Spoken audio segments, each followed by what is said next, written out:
A very warm welcome, good morning, good afternoon, good evening, wherever you are.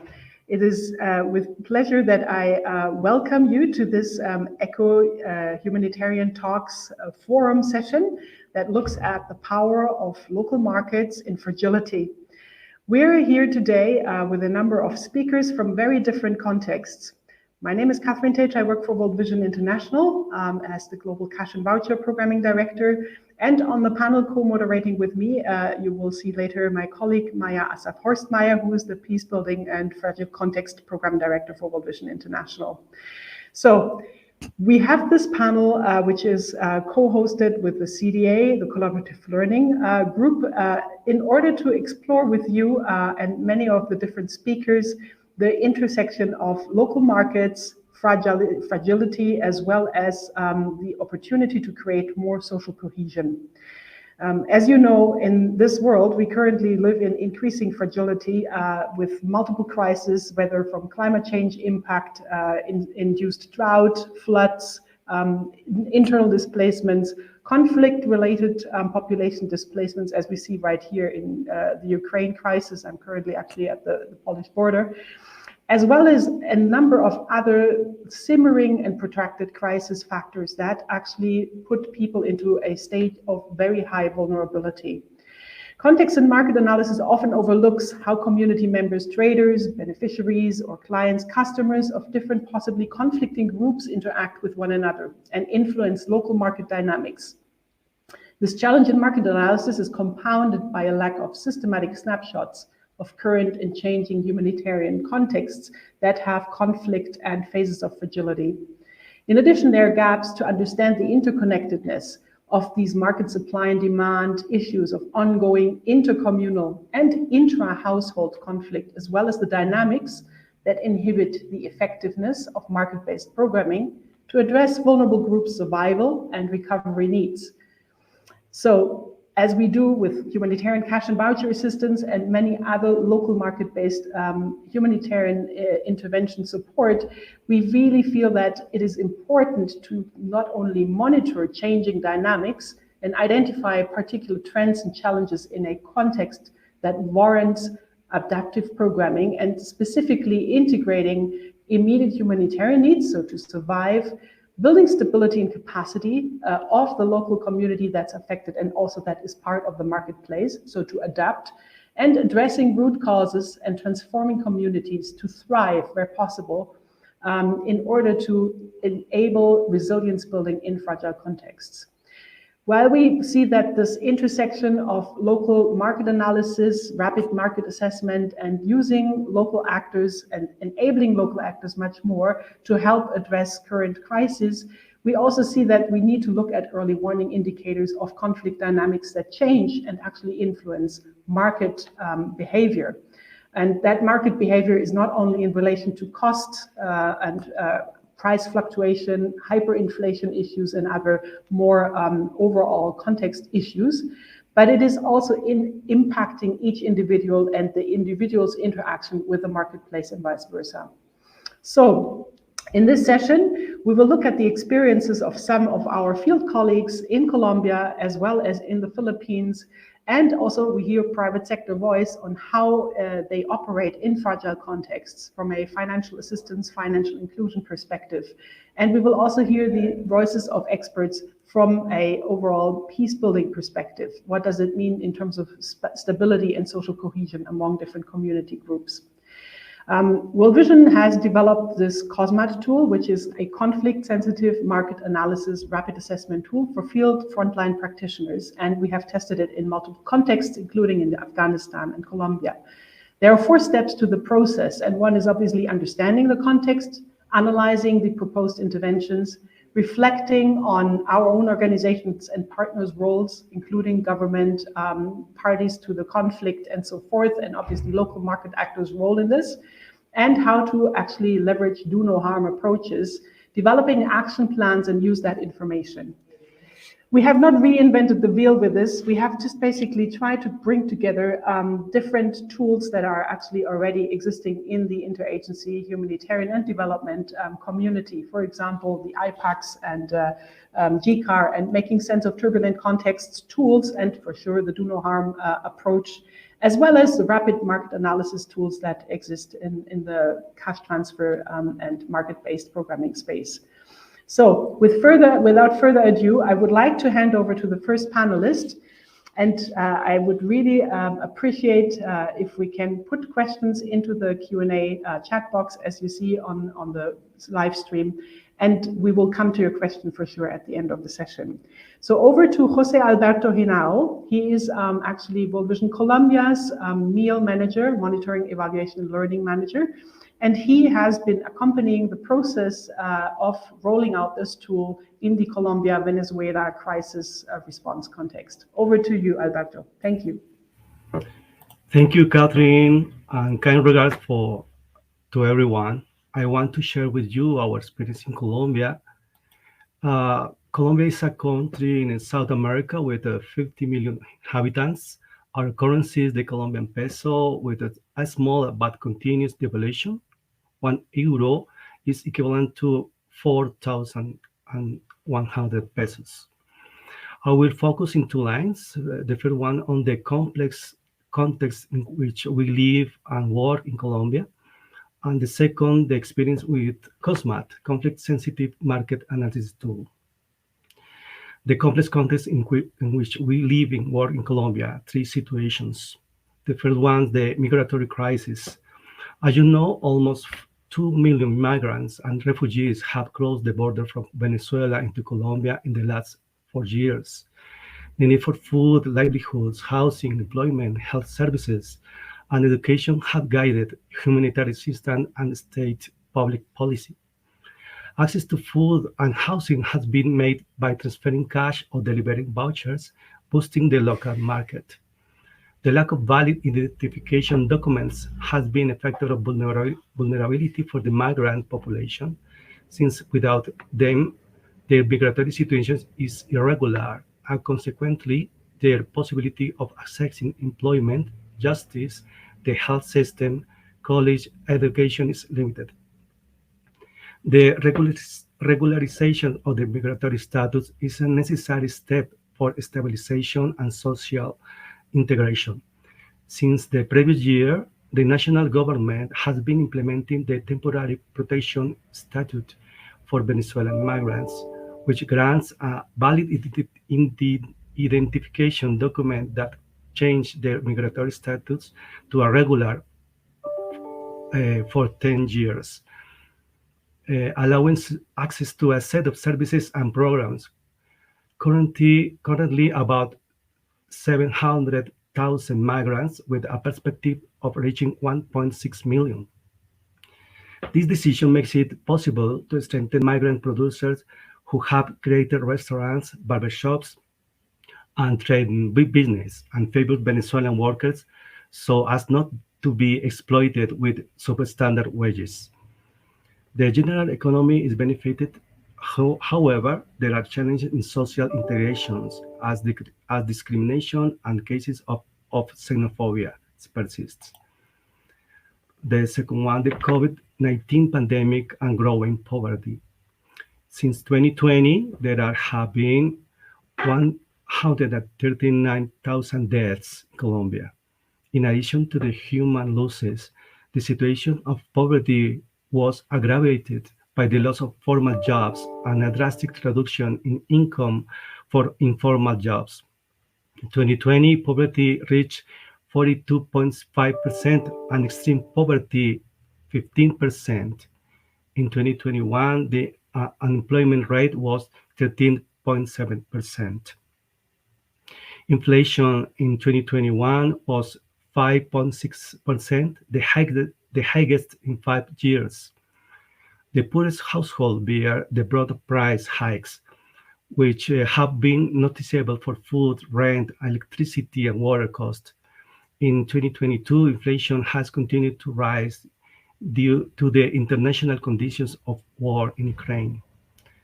For migrant households and also for vulnerable Colombians, Colombia is a very, very expensive country. The third one, upsurge of the armed conflict. In Colombia, the armed conflict did not end with the peace agreement with the FARC guerrilla in 2016, but rather continued. The presence of illegal armed actors has become evident again in rural and jungle territories, where coca leaves are cultivated or mining deposits are exploited or forests are cut down. Guerrillas, guerrillas, drug trafficking groups, and paramilitary forces, and a combination of all of them, have once again forced the confinement, displacement, or murder of the indigenous Afro-descendants and peasant population.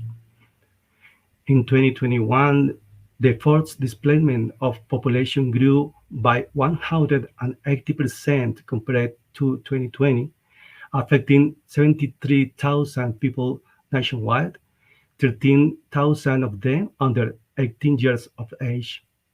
These are the highest figures since 2012. The urban population does not escape to terrorist acts such as those in Cucuta City, where last year there were shots at the helicopter carrying the President of the Republic, and a few months later, there was an explosion at the airport that left two police officers dead. Due to the migration crisis, the COVID-19 pandemic, and the increase of poverty and the upsurge of the armed conflict, we have a complex humanitarian context in Colombia. So, the experience with conflict-sensitive market analysis tool, COSMAT. Some background here. Norte Santander is a department located in western Colombia, bordering Venezuela. It ranks third in the number of migrant population, 164,000, representing 9% of the total population in Colombia. Only surpassed by Bogota and Medellin, the largest cities in the country. The department capital, Cúcuta, has 700,000 inhabitants, added to the 98,000 migrants that, according to official figures, live in the city. The unplanned population growth, linked with the trade rupture with the Venezuelan government, has created an humanitarian crisis with economic, social, environmental, and political effects in Cúcuta and the surrounding municipalities of the department. In 2021, Cúcuta also ranked as the third city with the highest poverty in Colombia, and in just 1 year, from 2020 to 2021, the rate of extreme poverty doubled. This in addition to the presence of organized armed groups that dispute territorial control, especially over drug trafficking routes, and the quarantine measure generated by the pandemic, has made Cúcuta and its surrounding municipalities a city which has severe complex crisis that has raised alarms in various sectors of the country. Since 2015, World Vision, with its emergency declaration due to the migration crisis, began humanitarian work in this area, especially with the project to care the migrant children. In 2018, the fair cash and voucher assistance was provided in form of food vouchers and later changed to multipurpose cash in 2019. In 2021, approximately 5,000 US dollars were distributed to 145,000 people in the department. 75% of recipients were migrants and the rest vulnerable families from the host community. In 2022, World Vision has 3 ongoing cash and voucher assistance projects in the area, and the coordinated work with other actors has been essential for the implementation of these projects. World Vision is a member of the Interagency Coordination Group of Mixed Migratory Flows, as well as a network of community organizations working in response to the crisis in the area. Local market actors and vulnerable customer buyers in the marketplace play a key role in maintaining and reestablishing economic resilience at household and community levels during and post-crisis, but they can also significantly undermine or inhibit communities and individuals from contributing to and benefiting from market activity in crisis contexts. Therefore, clarity on risk analysis, market mapping, market interaction, and conflict dynamics is paramount of effective leverage of cash and voucher assistance. In this context, there have been significant efforts of public and private institutions to understand the situation using various manuals and market assessment methodologies. However, were insufficient to undertake a deeper analysis into the market dynamics and their relationship with, influence of existing social conflicts, local economics, and family livelihoods, and the interaction of all three. This was the main information gap that conflict-sensitive market analysis tool COSMAT managed to close. Local civil society organizations, community migrant members, hosting community, market stakeholders, producers, vendors, consumers, financial services providers, and participants from the ongoing humanitarian projects in the area were engaged. Interviews, focus group discussion, and workshops took place that facilitated general mapping of the situation and the identification of risk in the target communities. A risk matrix was generated. Results and analysis. The categories of the matrix are risk, associated factors, current level of the risk, those responsible to take action, as well as trigger and process indicator. Tier 1 risks were identified at the 75% of our assistance is by cash transfer. For example, extortion of the beneficiaries and impersonation of organizational identity by criminal groups. Another one, there is the risk of discrimination from market actors towards clients of different nationalities. In all the cases, some indicators should be monitored and a mitigation strategy should be addressed. COSMAT analysis provided us a better understanding of the market context and the possible risk generated by their actions in the field.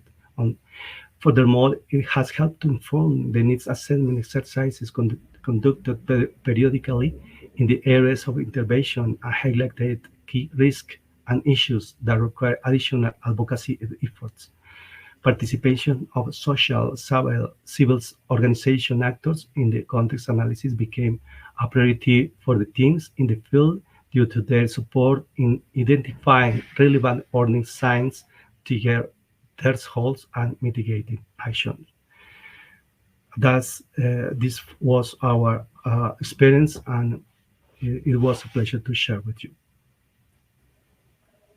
Thank you so much, Jose Alberto Henao. Very impressive what conflict and overlaying impact on local markets you had to deal with and you have to deal with, and the population in Colombia, having so generously received so many people from Venezuela and continuously working together to create resilience and obviously not only survival support through local market actors.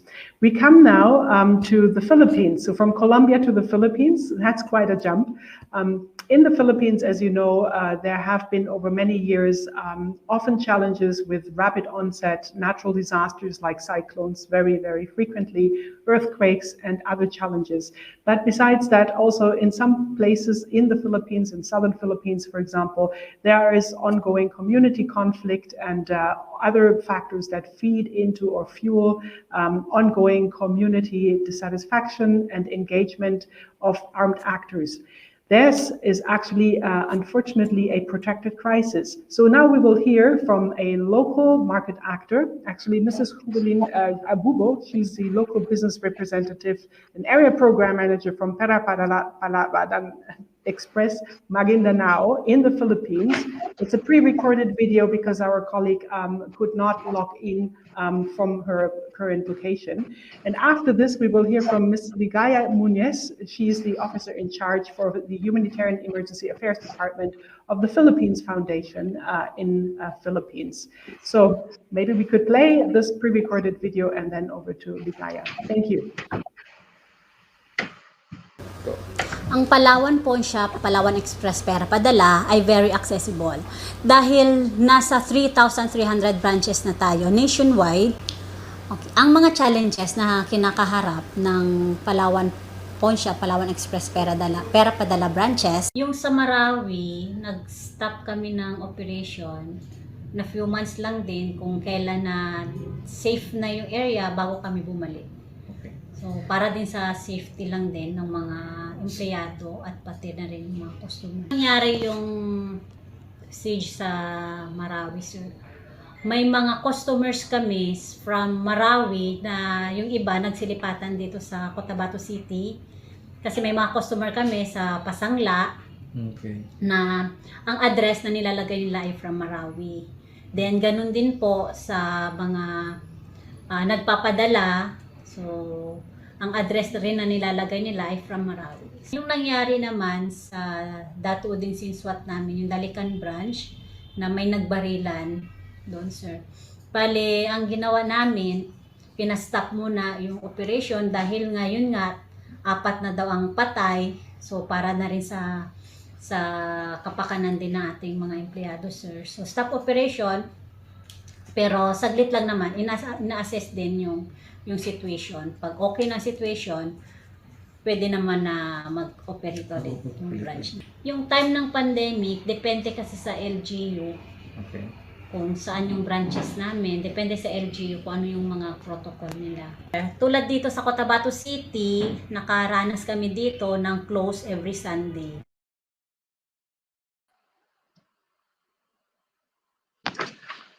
Yeah, good day everyone. That's from our speaker, from our partner, financial service provider.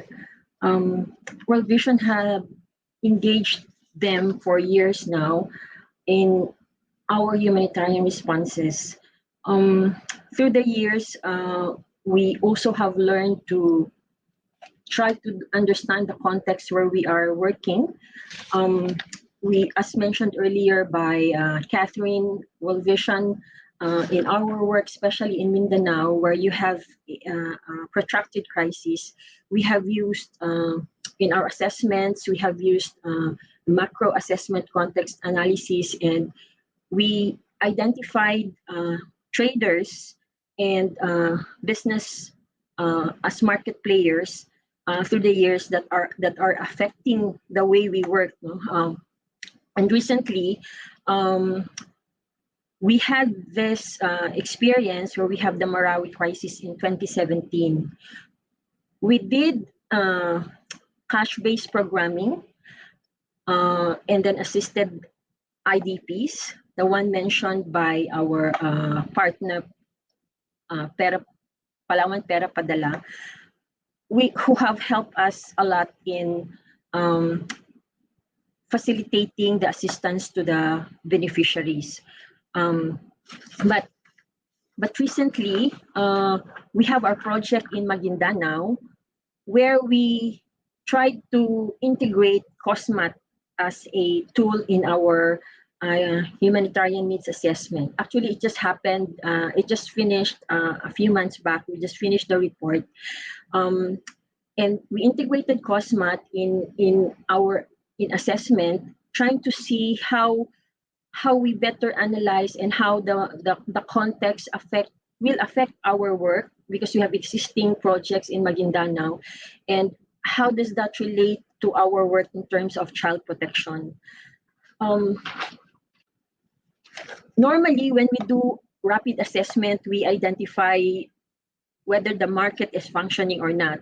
But through COSMAT, we actually did able to reflect key informations around how our beneficiaries actually feel, whether they feel safe to go to the market, or whether our other people in the community feel safer if we do this cash interventions or other kinds of intervention. So in short, we try to understand in our experience of applying COSMAT, as because this is our pilot experience, we are reflecting now that we have a better understanding, a more deeper understanding of the challenges of our partners, especially when the timing, no? when there's a conflict happening, and how does that relate to our interventions in the community. So we are looking at that in terms of the results of using COSMAT results in terms of our programming.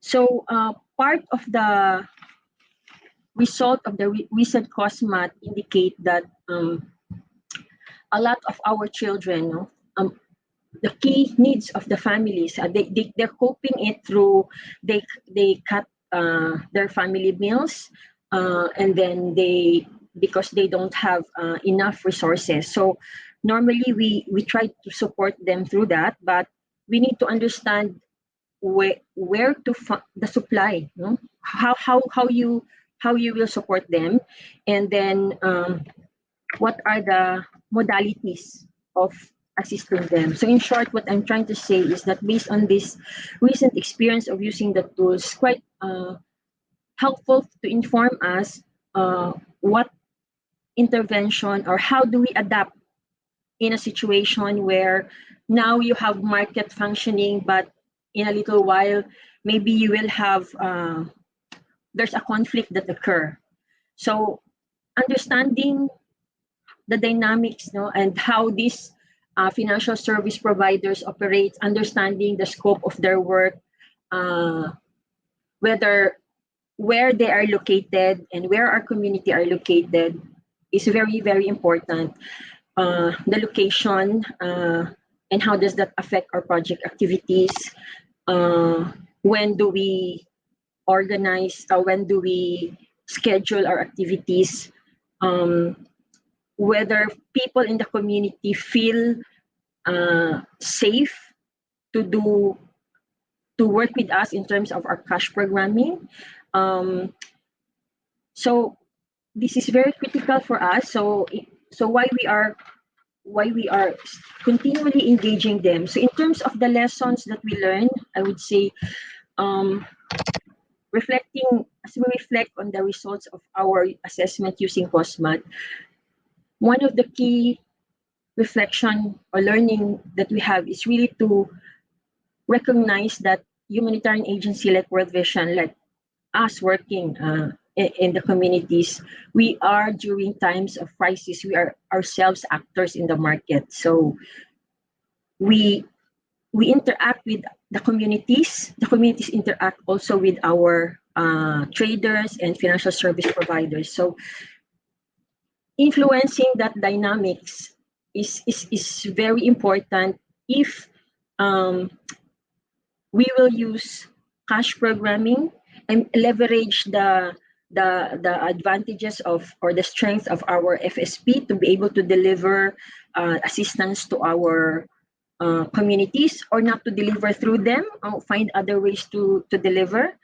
And the second point is it's important to establish a relationship with our other market actors. So we have local partners. If our agency will have, because we have to consider security of the customers, security of our staff, and security also of the service providers. So in terms of, we have to establish relationship with them, those that are acceptable to the community, so that we will not do harm in terms of how people perceive us as well. And the third probably learning we have from the use of COSMAT is really, and also understanding the context, is listening more to the communities, and is critical to ensure that we do safeguarding to our community. It's not just for our staff, but also to our community.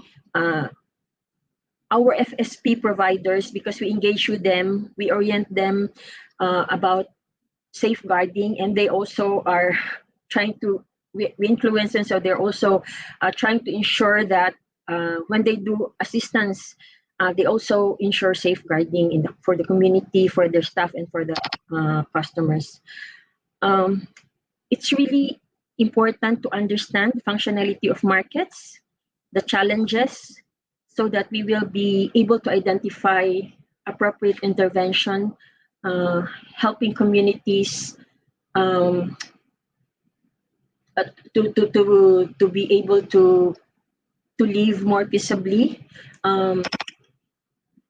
Yeah, and then part of our learning is from this experience of understanding market more using COSMAT, is to be able to develop like a context monitoring, to identify triggers, indicators as we monitor our context. Because in the areas where we work right now, especially now, there's an upcoming election in the Philippines this coming May.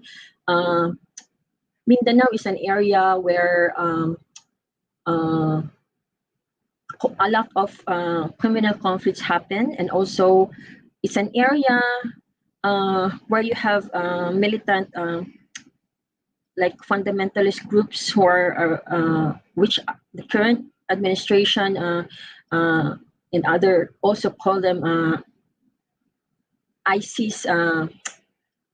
They're associated with ISIS, no? So there's those groups in Mindanao. So it's very critical to that the information that we get from our rapid assessment and the understanding of the market is incorporated in our programming, as we do programming in such contexts where there is fragility. So we will be doing actually reviewing our projects and reflecting how the results of our current assessment and understanding of the context will inform our project activities moving forward. We're also sharing that with our donors and supporters, so that they will also understand how World Vision works in areas of fragility, so that we can provide better and safer place for the protection and well-being of the children that we assist. I think that's all. Back to Catherine, please.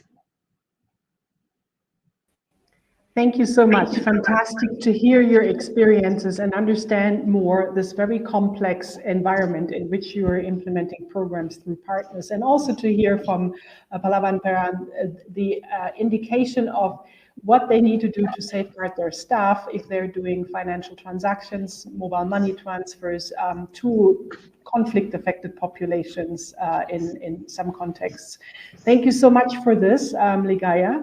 I will hand over now to the next speaker, and I do think what we already see emerging, these very diverse environments in which conflict can evolve. It is very critical to really understand that local markets are essential to disaster and conflict preparedness, to response and recovery, and to self-sufficiency. But we also understand that they can contribute to risk. So the influence of additional resources coming into the marketplace, or certain conflicting parties and powers, community members, then having additional layers of conflict triggers is essential. In the tool that we're talking about, the COSMAT tool, we have seen that when we're looking at certain indicators, we really look also at the trigger indicators that actually indicate to us certain trend analysis factors. So when this ongoing monitoring uses those trigger indicators to monitor, we can anticipate what could happen, and therefore programming can be much more adaptive. I think it is very essential to hear this also from the expertise perspective of a think tank on collaborative learning, that is CDA, our next speaker. And as we spoke a bit about the cash transfer perspective, ECHO has just launched its updated cash transfer policy. And actually, one of the aspects that they've highlighted, and we really support that strongly, is to ensure that we do have a much more accountable and predictable support to affected communities. And I do think the accountability aspect, accountability to affected communities, is something that is also close to your heart. Ruth Rhodes-Allen, she's the president of the Collaborative Learning Network, CDA, and a group that has been helping humanitarian and development actors for so many years, stakeholders from government to NGOs to UN to donor representatives, to understand better how we do not do harm with our interventions and our engagement, and how we can create a more stable, a more conflict-sensitive approach in our programs. So over to you, Ruth. It's your floor. Thank you. Thanks very much, Catherine, and also to the European Commission for organizing this humanitarian forum. It's been such a pleasure for CDA Collaborative Learning colleagues to work closely with World Vision and the EC over many, many years. And it's exciting to see the interest in this new application of the Do No Harm framework to cash assistance in complex contexts. I'm going to be happy to share over the next few minutes just some big picture reflections from CDA's experience. I'll underscore some of the points shared by panelists today, and then provide a few reflections about opportunities. But first, it strikes me that 25 years ago, when the Do No Harm framework was first being used in humanitarian contexts, two ways of thinking relevant to today's session were not well established. The first one being that all forms of assistance itself has an impact on peace and conflict dynamics. Believe it or not, that was really something that we were just unpacking. And second, the importance of cash and vouchers in the suite of market-based programming approaches that's really emerged in the same time period. So we've learned a great deal about both of these ideas in the years since. Now, most of us are accountable to standards that include do no harm as a core principle, whether in humanitarian development or peace-building programming, in a role as a funder or developing policy. How to put that commitment of doing no harm into action takes real intentionality. This means not just being sensitive to conflict dynamics, but actually seeking to understand the dynamics well enough to take action, to design and carry out optimal programming in areas of fragility and conflict that both minimizes harm and identifies and utilizes opportunities to build on what connects and coheres the society. We know that those things are present in all contexts. So today we also understand that markets are a fundamental way that this can be done and a critical focus for both humanitarian response and peace building. And yet we find context and market analysis often overlooking how local market actors, such as vendors from conflicting groups within a context, interact with one another and how that influences local market dynamics. This is an acute challenge in rapidly changing complex contexts such as Ukraine right now, referenced earlier, where we know that markets are on the brink in several cities and across the country, and donors are looking to do more with cash. All of this requires highly skilled adaptive programming by local leaders and international actors alike. In recent research with UNHCR about the impact of cash assistance with one population, so refugees in Kenya, CDA explored the important conflict sensitivity and do no harm lessons for how to identify and capitalize on existing social cohesion opportunities, even when there was not explicit peace-building goals of program design. So we found that cash projects that are not designed with peace or social cohesion in mind can still build on existing connectors within and among groups in diverse contexts, can be conflict sensitive, and can possibly contribute to longer term cohesion. All of these, of course, also help the program achieve its designed objectives related to market support for local communities. This is only one study, so a great deal more research is needed. We also know that a number of peacebuilding programs that cite cash and other market-based approaches as activities that will add up or have a cumulative effect to positive impacts on peace. Some of these programs are designed for humanitarian contexts and based on market assessment tools that incorporate do no harm and conflict sensitivity. And yet we're lacking a standardized set of tools with this lens specific to cash and voucher approaches. So the causal relationships are far less understood. And this is where the World Vision conflict sensitive market analysis tool is really exciting.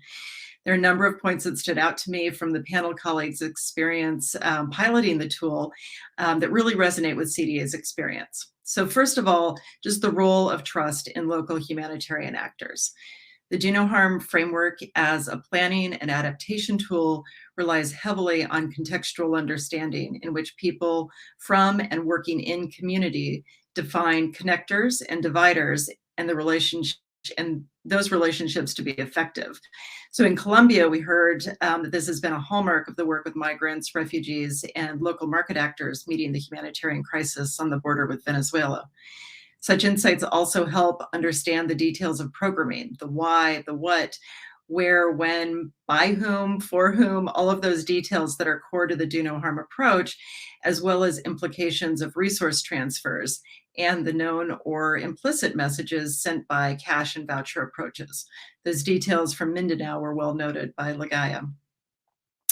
And how that information informs program design that mitigates harm for families, helps build a sense of safety for communities, and facilitates adaptation as markets change with conflict dynamics. These are all really important points that we need to reinforce with support for local leadership, the localization agenda, and also local and global partnerships. So another theme I heard in both Colombia and the Philippines was about the ongoing importance of a conflict lens in rapidly changing humanitarian contexts. Such analysis can't be done once at the design phase.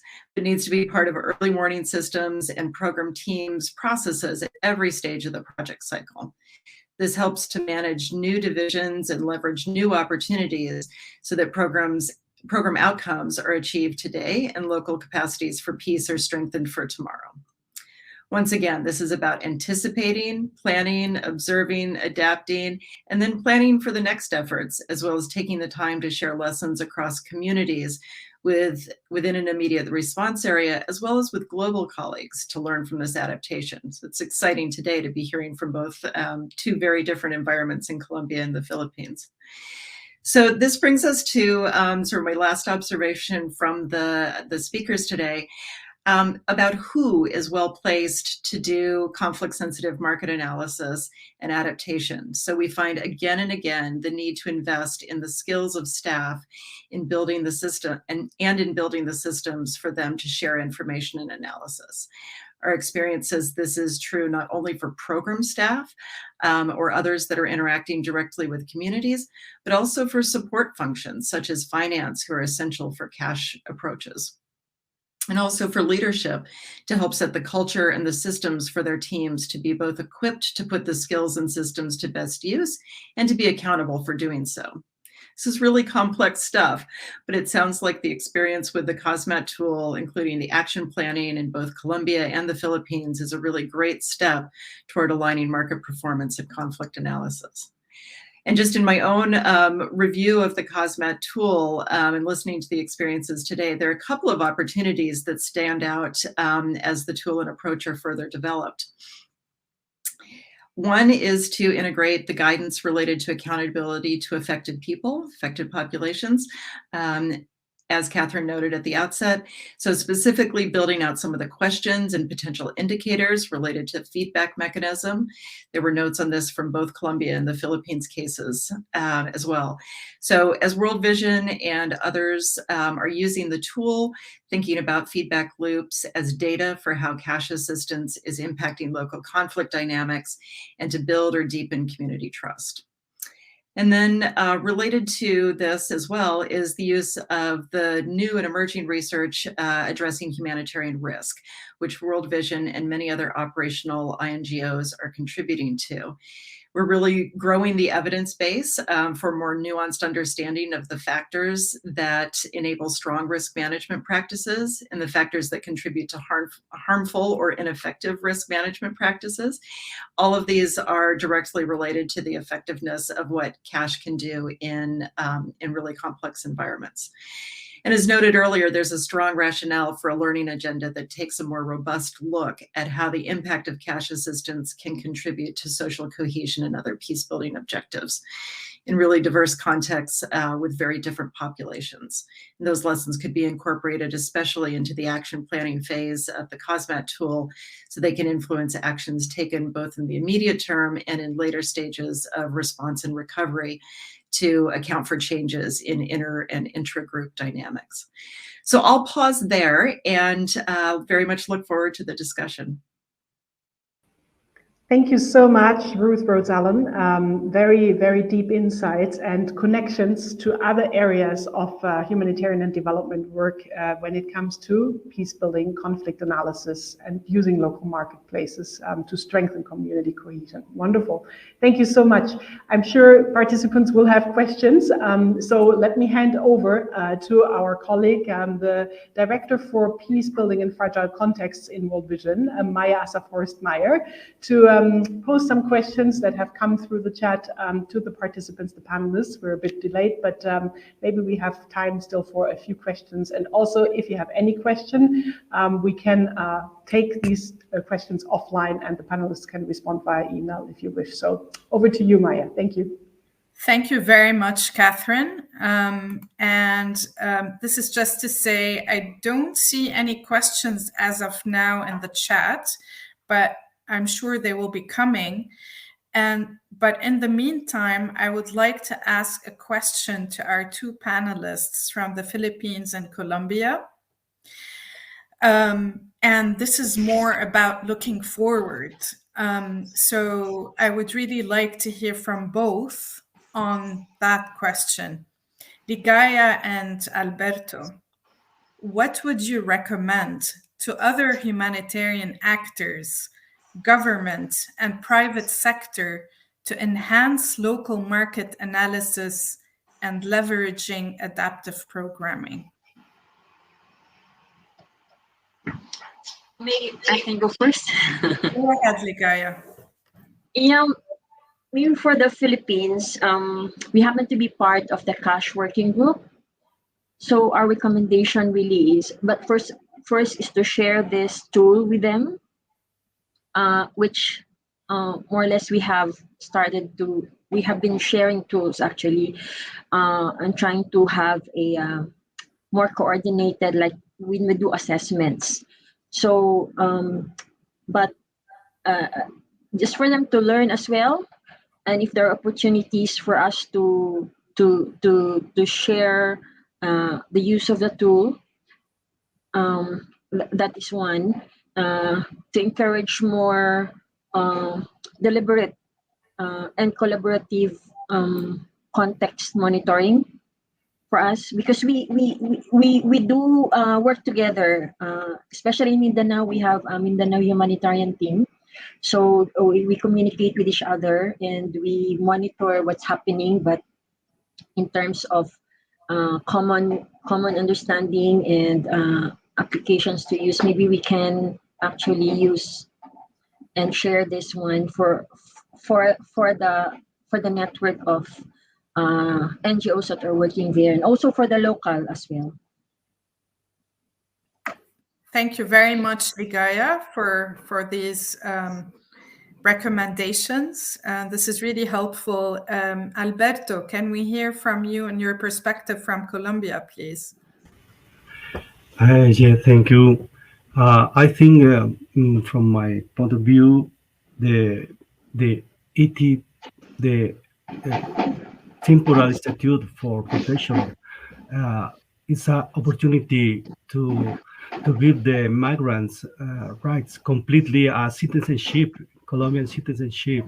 So we need to support the laws with new projects, new programs, and it's necessary to research, to investigate the needs of employment and business.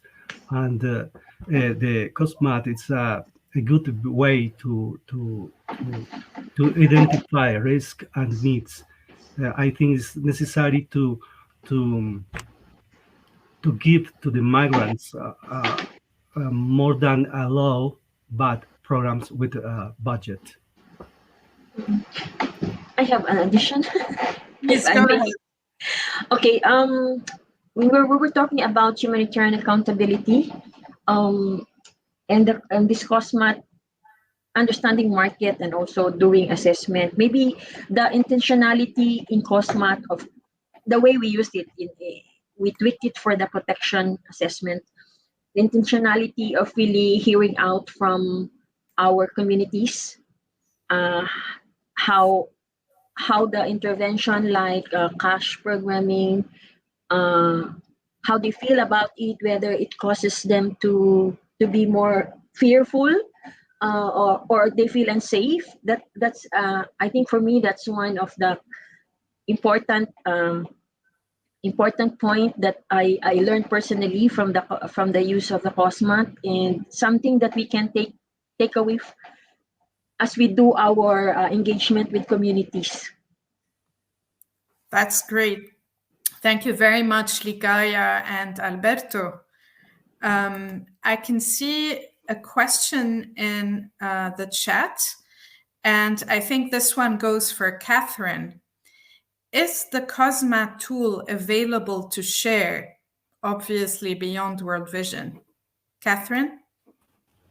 Thank you. Yeah, definitely. The tool is not just for our activities, but we want to share.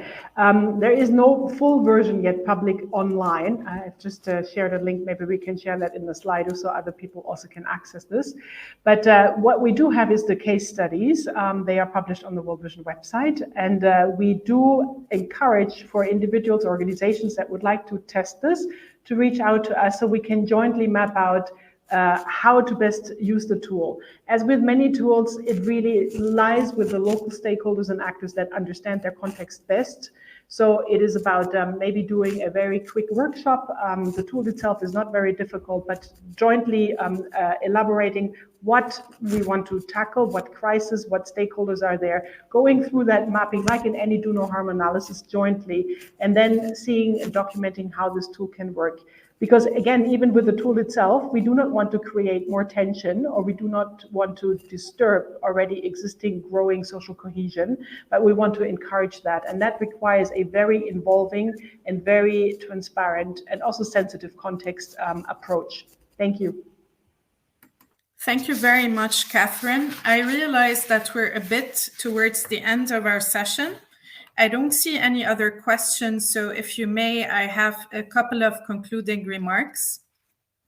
And this comes from what has been shared by our colleagues, as well as Ruth, as well as yourself, Catherine. So perhaps some of the high-level concluding remarks about the COSMAT is that first, it doesn't just help in assessing local markets, but also helps look at possible drivers of stability and peace. And the integration of peace building in this tool is really important in context of fragility. Second, it helps us identify and understand institutional strength that can help in defining and supporting strategies to working in markets that are in volatile contexts. Third, it can help us develop a culture of analysis within and across partner organizations and with governments. This includes, of course, context monitoring and context indicators that might help us with early warning and early action. Fourth, it can help us develop a culture of understanding risks and finding solutions to current market issues, even in the most volatile of contexts. And last but not least, it can help NGO staff, partners, and communities to use flexible and adaptive programming that reflects the need of the local markets in an ever-changing context. Thank you, Catherine. Over to you. Thank you so much, Maya, and thank you so much to all the panelists. Wow, this is a lot to digest. We really want to encourage to look out for the tool components. You will see the website link where you can look at the case studies from Colombia and Afghanistan, and also more information is forthcoming from Philippines. But I think, first of all, the European Commission, DG ECHO, for the opportunity to discuss and share this information with all of you through the European Humanitarian Forum talks. And I also would like to really thank all the people in the background that have helped to make this possible. In particular, I would like to thank our panelists, Ruth Rose Allen, very much. Thank you to CDA. Thanks very much to Ligaya from the Philippine Development Foundation, as well as to our colleague from the private sector, Mrs. Abubo. We really appreciate the time that you have taken to share your experiences in Marawi, which is very important. And also big thanks to Colombia, Jose Alberto Henao. Thank you so much for the team and the efforts there. My big thank goes to my co-moderator as well, Maya Asaf, first Maya, and all the colleagues that have made this possible. And I would encourage you, let's go and help and support local actors to use local markets, because they are the first responders, and they often also will be the last responders in conflict and crisis, as we can see right here live in Ukraine. Thank you so much and have a very good day. You will receive the recording link in short notice. Thank you. Bye-bye.